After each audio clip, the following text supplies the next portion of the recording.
Dangerous and inadequate. That's in part how authorities describe the conditions they found inside a Knoxville cerebral palsy home. There was no laughter. There was no happiness like there was before. Inspection records show all 6 people who lived there told state authorities they had depression and anxiety caused by the conditions of the home. The inspection took place at the end of July. 2 weeks later, management told families of the people living at that center they had to find a new place to live. It closed permanently on September 7th. It's not a financial viable option without full occupancy. Management says it was a financial decision to close, but as 10 News investigative reporter Grace King uncovered, the home's problems go beyond the money. There was no happiness. It was just depression. Doris Hager watched her son slip away under the sagging roofline of this cerebral palsy home. I tried to get him to come home to live with me, and he says, "No, Mom, I have flown the nest. I'm not coming back. I want to be with people like me." Doris couldn't help but worry if her son would be okay. I would go over there and there'd be a big hole in the ceiling. The refrigerators, I would go, and sometimes they were bare. Every time they took a shower, water would come out in the hallway. 10 News obtained inspection records on the Fountain City home from the Tennessee Department of Intellectual and Developmental Disabilities. Those records show those concerns were just the start. All 6 people interviewed during a joint investigation with Adult Protective Services told inspectors they were depressed and had anxiety because of the current state of the home. It's an older home. There are certainly repairs to be made.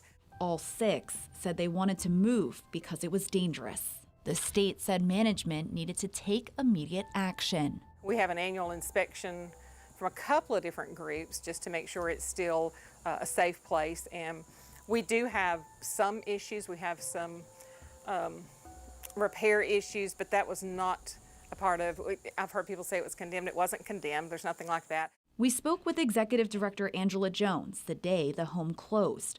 At the time, she said there wasn't a state investigation. Have state officials investigated this home at all? Investigated.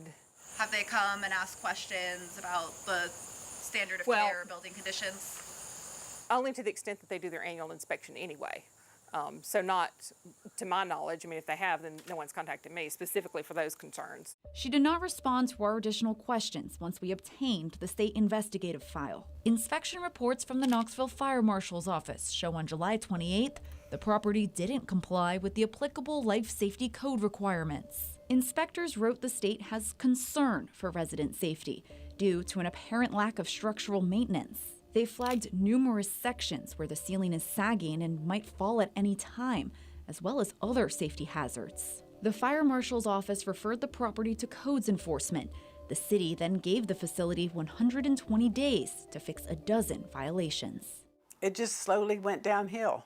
Doris Hager heard from Angela Jones just 2 weeks after the city's letter. She told me on the phone, and then she sent me a letter that they would be closing the facility down and they would have to be relocated. The state says Angela Jones informed them she would close the home after she was presented with the issues identified by codes and the fire marshal. No further action was taken because she submitted the paperwork to do so. Jones told us on September 7th the decision to close was strictly financial. It's not a program that's been financially viable for a while. We've tried to figure out ways to make that work, but without full occupancy, it doesn't work well. Hager wishes the Cerebral Palsy Housing Corporation would have repaired the home to keep her son and his community together. When you are taken away from people that you've lived with for years and your girlfriend, it was really hard. Hard, but worth it. Hager says she's seen happiness again.